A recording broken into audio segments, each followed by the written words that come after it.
Hi friends, ಇವತ್ತಿನ ವಿಡಿಯೋದಲ್ಲಿ ನಾನು ಇವತ್ತು ನಿರ್ಮಲಾ ಸೀತಾರಾಮನ್ ಅವರು ಮಂಡಿಸಿರುವಂಥ ಬಜೆಟ್ನ ಹೈಲೈಟ್ಸನ್ನು ತಿಳಿಸಲಿದ್ದೇನೆ. ಸೊ ಇದು 2024ರ ಬಜೆಟ್ ಹೈಲೈಟ್ಸು ಫೈನಾನ್ಸ್ ಮಿನಿಸ್ಟರ್ ಆದಂತಹ ನಿರ್ಮಲಾ ರಾಮನ್ ಅವರು 11 ಗಂಟೆ ಮೀಟಿಂಗ್ನಲ್ಲಿ ಮಂಡಿಸಿದ್ದಾರೆ. ಸೊ ಅದರಲ್ಲಿ ಏನೇನು ಇಂಪಾರ್ಟೆಂಟ್ ಜನೋಪಯೋಗಿ ಯೋಜನೆಗಳನ್ನು ಮಂಡಿಸಿದ್ದಾರೆ ಅನ್ನೋದನ್ನು ನಾನು ತಿಳಿಸ್ತಾ ಇದ್ದೀನಿ. ಹಾಗೆ ನನ್ನ ಚಾನಲ್ಗೆ ನೀವಿನ್ನೂ ಸಬ್ಸ್ಕ್ರೈಬ್ ಮಾಡ್ಕೊಳ್ತಿದ್ರೆ ಉಚಿತವಾಗಿ ಸಬ್ಸ್ಕ್ರೈಬ್ ಮಾಡಿಕೊಂಡ್ರೆ ಇದೇ ಥರದ ಲೇಟೆಸ್ಟ್ ಅಪ್ಡೇಟ್ಸ್ ನಿಮಗೆ ಸಿಗಲಿದೆ. ಹಾಗೂ ಇವತ್ತಿನ ವಿಡಿಯೋದಲ್ಲಿ ನಾನು ಏನೇನು ಇಂಪಾರ್ಟೆಂಟ್ ಹೈಲೈಟ್ಸ್ ಇದೆಯೋ ಅದನ್ನು ಟೈಪ್ ಮಾಡಿಟ್ಟಿದ್ದೀನಿ. ಸೊ ದ್ಯಾಟ್ ನಿಮಗೆ ಎಕ್ಸ್ಪ್ಲೇನ್ ಮಾಡ್ತಾ ನೀವು ಪಾಸ್ ಮಾಡಿ ಕೂಡ ಅದನ್ನು ಓದ್ಬೋದಾಗಿದೆ. ಸೊ ಮೊದಲನೇದಾಗಿ ಎಲ್ಲರೂ ತುಂಬ ಕಾತ್ರದಿಂದ ಕಾಯ್ತಿದ್ದಂತಹ ಟ್ಯಾಕ್ಸ್ ಸ್ಲ್ಯಾಬ್ ಬಗ್ಗೆನ information. No change in direct and indirect tax including import tax ಅಂತ ಹೇಳಿದ್ದಾರೆ. ಅಂದರೆ ಯಾವುದೇ ರೀತಿಯ ಲಾಸ್ಟ್ ಇಯರ್ನ 2023ನ ಬಜೆಟ್ನಲ್ಲೇ ಅವರು ನ್ಯೂ ಟ್ಯಾಕ್ಸ್ ರೆಜಿಮನಲ್ಲಿ ಚೇಂಜಸನ್ನು ತಂದಿದ್ದರು.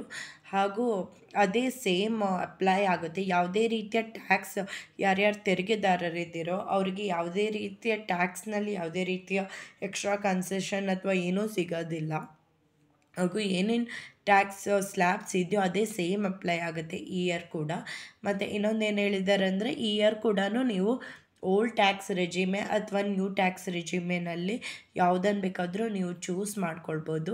ಸೊ ನೀವು ಟ್ಯಾಕ್ಸ್ಗೆ ಅಪ್ಲೈ ಮಾಡೋ ಮೊದಲು ಎರಡೂ ಟ್ಯಾಕ್ಸ್ ರೆಜಿಮೆನಲ್ಲಿ ಕ್ಯಾಲ್ಕುಲೇಟ್ ಮಾಡಿಕೊಂಡು ಯಾವುದರಲ್ಲಿ ನಿಮಗೆ ಜಾಸ್ತಿ ಸೇವಿಂಗ್ಸ್ ಆಗುತ್ತೆ ಅನ್ನೋದನ್ನು ನೋಡಿಕೊಂಡು ಅಪ್ಲೈ ಮಾಡ್ಬೋದಾಗಿದೆ. ಸೊ ನಿಮಗೇನಾದರೂ ಈ ಓಲ್ಡ್ ಟ್ಯಾಕ್ಸ್ ರೆಜಿಮೆ ಅಥವಾ ನ್ಯೂ ಟ್ಯಾಕ್ಸ್ ರೆಜಿಮೆ ಬಗ್ಗೆ ಜಾಸ್ತಿ ಇನ್ಫಾರ್ಮೇಷನ್ ಬೇಕು ಅಂತಿದ್ದಲ್ಲಿ ನೀವು ನನ್ನ ವಿಡಿಯೋ ಕಮೆಂಟ್ ಮಾಡ್ಬೋದು. ನಾನು ಅದರ ಮೇಲೆ ಡೀಟೇಲ್ಡಾಗಿ ಇನ್ನೊಂದು ವಿಡಿಯೋದಲ್ಲಿ ತಿಳಿಸ್ತೀನಿ. ನೆಕ್ಸ್ಟ್ ಸ್ಕೀಮ್ ಏನು ಹೇಳಿದ್ದಾರೆ ಅಂದರೆ government plans to set up hospitals in all districts ಅಂತ. ಸೊ ಹೆಲ್ತ್ ಕೇರ್ ಇದರಲ್ಲಿ ತುಂಬಾ ಇಂಪ್ರೂವ್ಮೆಂಟ್ ತರಲಿಕ್ಕೋಸ್ಕರ ಹೆಲ್ತ್ ಕೇರ್ ಡಿಪಾರ್ಟ್ಮೆಂಟಲ್ಲಿ ಹಲವಾರು ಸ್ಕೀಮ್ಗಳನ್ನು ತಿಳಿಸಿದ್ರು. ಅದರಲ್ಲಿ ಮುಖ್ಯವಾದ ಏನಂದರೆ ಎಲ್ಲ ಡಿಸ್ಟ್ರಿಕ್ಟ್ಗಳಲ್ಲೂ ಗೌರ್ಮೆಂಟ್ ಹಾಸ್ಪಿಟಲ್ಸನ್ನು ಸೆಟಪ್ ಮಾಡೋದು ಮತ್ತು ಆಯುಷ್ಮಾನ್ ಭಾರತ ಯೋಜನೆ ಏನಿದೋ ಅದನ್ನು ಇನ್ನೂ ಜಾಸ್ತಿ ಜನಕ್ಕೆ ಎಕ್ಸ್ಟೆಂಡ್ ಮಾಡೋದು ಅದು ಪ್ಲ್ಯಾನ್ ಆಗಿದೆ. ನೆಕ್ಸ್ಟ್ ಇನ್ನೊಂದು ಮೇನ್ ಅನೌನ್ಸ್ಮೆಂಟ್ ಏನು ಮಾಡಿದ್ದಾರೆ ಅಂದರೆ vaccination for 9 to 14 year old girls for cervical cancer ಅಂತ. ಸೊ ಇದು ನಿಮಗೆ ಇವಾಗಲೇ ತಿಳಿದಿರ್ಬೋದು. ಹುಡುಗಿಯರಿಗೆ ಎಲ್ಲ ಈ ಗರ್ಭಕೋಶದ ಕ್ಯಾನ್ಸರ್ ಅನ್ನೋದು ಎಷ್ಟು ಹೆಂಗಸರಿಗೆ ಹುಡುಗಿಯರಿಗೆಲ್ಲ ಎಷ್ಟು ತೊಂದರೆಯನ್ನು ಕೊಡ್ತಾ ಇದೆ ಅಂತ. ಸೊ ಇದಕ್ಕೋಸ್ಕರ ಏನು ಹೇಳ್ತಿದ್ದಾರೆ ಅಂದರೆ 9 ವರ್ಷದಿಂದ 14 ವರ್ಷದ ಒಳಗಿನ ಹುಡುಗಿಯರಿಗೆ ಫ್ರೀಯಾಗಿ ಗೌರ್ಮೆಂಟ್ ವತಿಯಿಂದ ಸರ್ವೈಕಲ್ ಕ್ಯಾನ್ಸರ್ನ ವ್ಯಾಕ್ಸಿನೇಷನನ್ನು ಪ್ರೊವೈಡ್ ಮಾಡ್ತೀವಿ ಅಂತ ತಿಳಿಸಿದ್ದಾರೆ. ಇದರಿಂದ ಹಲವಾರು ಜನರಿಗೆ ಉಪಯೋಗ ಆಗಲಿದೆ.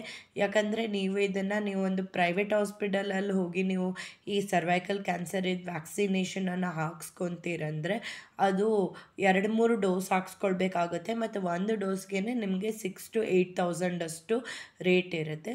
ಸೊ ಹಾಗಾಗಿ 9 ವರ್ಷದಿಂದ 14 ವರ್ಷದೊಳಗಿನ ಮಕ್ಕಳಿಗೆ ಫ್ರೀಯಾಗಿ ಕೊಡ್ತೇವೆ ಅಂತ ಹೇಳಿದ್ದಾರೆ ವ್ಯಾಕ್ಸಿನೇಷನ್. ಇದರಿಂದ ಹಲವಾರು ಜನಕ್ಕೆ ಉಪಯೋಗ ಆಗಲಿದೆ.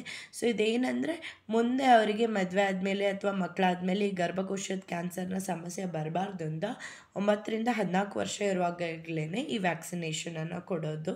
ಸೊ ಇದು ಕೂಡ ಇನ್ನೊಂದು ಮೇಜರ್ ಅನೌನ್ಸ್ಮೆಂಟ್. ಆಮೇಲೆ ಇನ್ನೊಂದು ಏನು ಅನೌನ್ಸ್ ಮಾಡಿದ್ದಾರೆ ಅಂದರೆ Lakhpati Didi scheme for 9 crore ladies. ಅಂದರೆ ಯಾರ್ಯಾರು ಇವಾಗ ಲೇಡೀಸ್ ಸ್ಟಾರ್ಟಪ್ಪನ್ನು ಸ್ಟಾರ್ಟ್ ಮಾಡಬೇಕು ಅಥವಾ ಏನೋ ಸ್ಮಾಲ್ ಬಿಸ್ನೆಸ್ ಮಾಡಬೇಕು ಅಂತ ಇರ್ತಾರೋ ಅವರೆಲ್ಲ ಲೇಡೀಸ್ಗೂ ಬಡ್ಡಿ ರಹಿತ ಸಾಲವನ್ನು ನೀಡ್ತೇವೆ ಅಂತ ತಿಳಿಸಿದ್ದಾರೆ. ಸೊ ಇದರಿಂದ 9 ಕೋಟಿ ಲೇಡೀಸ್ಗೆ ಉಪಯೋಗ ಆಗುತ್ತೆ ಅಂತ ತಿಳಿಸಿದ್ದಾರೆ. ಹಾಗೂ ಈ ಸ್ಕೀಮ್ ಹೆಸರು ಲಖ್ಪತಿ ದೀದಿ ಸ್ಕೀಮ್ ಅಂತ. ನಾನು ಇನ್ನೊಂದು ವಿಡಿಯೋದಲ್ಲಿ ಈ ಸ್ಕೀಮ್ ಬಗ್ಗೆ ಫುಲ್ ಡೀಟೇಲಾಗಿ ಹೇಳ್ತೀನಿ. ನಿಮಗೆ ಡೀಟೇಲಾಗಿ ತಿಳ್ಕೊಳ್ಬೇಕಂತಿದ್ರೆ ನಮ್ಮ ಬರುವ ವೀಡಿಯೋಸ್ಗಳಲ್ಲಿ ಡೀಟೇಲ್ಸನ್ನು ಅಪ್ಲೋಡ್ ಮಾಡ್ತೀನಿ. ನೆಕ್ಸ್ಟ್ ಇನ್ನೊಂದು ಅನೌನ್ಸ್ಮೆಂಟ್ ಏನಂದರೆ 2 crore houses to be built under PM Awas Yojana ಅಂತ. ಸೊ ನಿಮಗೆ ಇವಾಗಲೇ ಗೊತ್ತಿದೆ PM ಆವಾಸ್ ಯೋಜನೆಯಡಿ ಹಲವಾರು ಮನೆಗಳನ್ನು ಬಿಲ್ಡ್ ಮಾಡಿ ಸಬ್ಸಿಡೈಸ್ ರೇಟಲ್ಲಿ ಜನರಿಗೆ ಕೊಡ್ತಾ ಇದ್ದಾರೆ. ಇದರ ಬಗ್ಗೆ ಕೂಡ ನಿಮಗೆ ಡೀಟೇಲಾಗಿ ಹೇಗೆ ಯೋಜನೆಯಲ್ಲಿ ಅಪ್ಲೈ ಮಾಡೋದು, ಎಲ್ಲಿ ಮನೆಗಳಿರುತ್ತೆ, ಹೇಗೆ ಚೆಕ್ ಮಾಡೋದು ಅನ್ನೋದನ್ನು ತಿಳಿಸ್ಕೊಳ್ಬೇಕಂತಿದ್ರೆ ನಾನು ಡೀಟೇಲಾಗಿ ಇನ್ನೊಂದು ವಿಡಿಯೋ ಮಾಡ್ತೀನಿ. ಬಟ್ ಇವಾಗ ಬಜೆಟಲ್ಲಿ ಏನು ಹೇಳಿದ್ದಾರೆ ಅಂದರೆ ಈ ವರ್ಷ ಕೂಡ 2 ಕೋಟಿ ಮನೆಗಳನ್ನು ಬಿಲ್ಡ್ ಮಾಡ್ತಾರೆ ಅಂತ. ಸೊ PM ಆವಾಸ್ ಯೋಜನೆ ಅಡಿ. ಸೊ ಈ ಯೋಜನೆ ಅಡಿ ತುಂಬ ಕಡಿಮೆ ರೇಟಲ್ಲಿ ನಿಮಗೆ ಒಳ್ಳೆ ಮನೆಗಳು ಸಿಗಲಿದೆ. ಆಮೇಲೆ ಇನ್ನೊಂದು ಇನ್ಫಾರ್ಮೇಷನ್ ಏನು ಹೇಳಿದ್ದಾರೆ ಅಂದರೆ over 1 crore houses will get 300 units of free power under new solar policy. ಇದೇನು PM ಆವಾಸ್ ಯೋಜನೆ ಮನೆ ಕಟ್ತಿದ್ದಾರೋ, ಸೊ ಅದರಲ್ಲಿ ಏನಂದರೆ ಅದು ಇಡೀ ಮನೆಯಿಂದ ಸೋಲಾರ್ ಇಂದ ಇದು ಮಾಡಿ 300 ಯೂನಿಟ್ಸ್ ಅಷ್ಟು ಅವರಿಗೆ ಫ್ರೀ ಪವರ್ ಸಿಗೋಂಗೆ ಮಾಡ್ತೀವಿ ಅಂತ ಹೇಳಿದ್ದಾರೆ. ಅಂದರೆ 1 ಕೋಟಿ ಮನೆಯಲ್ಲಿ ಇವಾಗ ನಾರ್ಮಲ್ ಮನೆ ಆಗಿರಲ್ಲ, ಅದ್ರದ್ದು ಮನೆಗೆ ಏನು ಎಲೆಕ್ಟ್ರಿಸಿಟಿ ಇರುತ್ತೋ ಅದು ಸೋಲಾರ್ ಪವರಿಂದ ಬರೋಂಗೆ ಮಾಡಿ ಆ ಮನೇಲಿರೋರಿಗೆ 300 ಯೂನಿಟ್ಸ್ವರೆಗೂ ಫ್ರೀ ಪವರ್ ಸಿಗೋಂಗೆ ಮಾಡ್ತಾರೆ. ಅಂದರೆ ನಿಮ್ಗೆ ಕರೆಂಟ್ ಖರ್ಚೇ ಇರೋದಿಲ್ಲ, ಯಾಕಂದರೆ 300 ಯೂನಿಟ್ಸ್ವರೆಗೂ ನಿಮಗೆ ಸೋಲಾರ್ ಪವರಿಂದನೇ ಎಲೆಕ್ಟ್ರಿಸಿಟಿ ಸಿಗೋ ತರಹ ಮಾಡ್ತಾರೆ ಅಂತ ಇದು ಅನೌನ್ಸ್ ಮಾಡಿದ್ದಾರೆ. ಇದು ಹೌಸಿಂಗ್ ಸೆಕ್ಟರಲ್ಲಿ ಅನೌನ್ಸ್ ಮಾಡಿರೋದು. ಇನ್ನೂ ಹಲವಾರು ರೈಲ್ವೆ ಸೆಕ್ಟರಲ್ಲಿ ಏನು ಅನೌನ್ಸ್ ಮಾಡಿದ್ದಾರೆ ಅಂದರೆ 40,000 normal train bogies to be converted into high speed Vande Bharat once. So ನಿಮ್ಗೆ ಇವಾಗಲೇ ಗೊತ್ತಿರ್ಬೋದು, ವಂದೇ ಭಾರತ್ ಟ್ರೈನ್ಸನ್ನು ಲಾಂಚ್ ಮಾಡಿದ್ದಾರೆ ಅದು ಡೆಲ್ಲಿಲೆಲ್ಲ. ಸೊ ಅದೇ ತರಹ ಆ ರೇಂಜ್ಗೆ, ಆ ಲೆವೆಲ್ಗೆ ನಾರ್ಮಲ್ ಏನು 40,000 ಟ್ರೈನ್ಸ್ ಇರುತ್ತೋ ಅದನ್ನು ಅಪ್ಗ್ರೇಡ್ ಮಾಡಿ ಅವನು ಕೂಡ ಈ ವಂದೇ ಭಾರತ್ ಟ್ರೈನ್ಸ್ ಥರ ಮಾಡ್ತಾರೆ ಅಂತ ಹೇಳಿದ್ದಾರೆ. ಸೊ ಇದು ಕೂಡ ರೈಲ್ವೆ ಇಂಡಸ್ಟ್ರಿಲಿ ಒಂದು ದೊಡ್ಡ ರೆವಲ್ಯೂಷನ್ ಆಗುತ್ತೆ. ಇನ್ನು ಟ್ರಾನ್ಸ್ಪೋರ್ಟ್ ಸೆಕ್ಟರಲ್ಲಿ ಇನ್ನೊಂದು ಏನು ಹೇಳಿದ್ದಾರೆ ಅಂದರೆ ಇವಾಗ ಬರೀ ನೀವು ನೋಡಿದರೆ ಹೆಚ್ಚಾಗಿ ಮೆಟ್ರೋ ಸಿಟೀಸಲ್ಲಿ ಮಾತ್ರ ಏರ್ಪೋರ್ಟ್ಸ್ ಇರುತ್ತೆ, ವಿಮಾನ ನಿಲ್ದಾಣಗಳಿರುತ್ತೆ. ಬಟ್ ಇವಾಗ ಏನು ಹೇಳಿದ್ದಾರೆ ಅಂದರೆ ಈ ಹೊಸ ಬಜೆಟ್ನಲ್ಲಿ ಟೈರ್ 1, ಟೈರ್ 2 ಸಿಟೀಸಲ್ಲಿ, ಟೈರ್ 2, ಟೈರ್ 3 ಸಿಟೀಸಲ್ಲಿ ಕೂಡ ವಿಮಾನ ನಿಲ್ದಾಣಗಳನ್ನು, ಏರ್ಪೋರ್ಟ್ಸನ್ನು ಮಾಡಿ ಎಲ್ಲ ಫುಲ್ ಕನೆಕ್ಟಿವಿಟಿ ಮಾಡ್ತೀವಿ ಅಂತ ಹೇಳಿದ್ದಾರೆ. ಹಾಗೂ ಮೆಟ್ರೋಸ್ ಕೂಡ ನೀವು ಇವಾಗ ನೋಡ್ತಿರೋಂಗೆ ಬ್ಯಾಂಗ್ಳೂರು, ಚೆನ್ನೈ, ಡೆಲ್ಲಿ ಆ ಥರ ಮೆಟ್ರೋ ಸಿಟೀಸಲ್ಲಿ ಮಾತ್ರ ಮೆಟ್ರೋ ಫೆಸಿಲಿಟಿ ಇರುತ್ತೆ.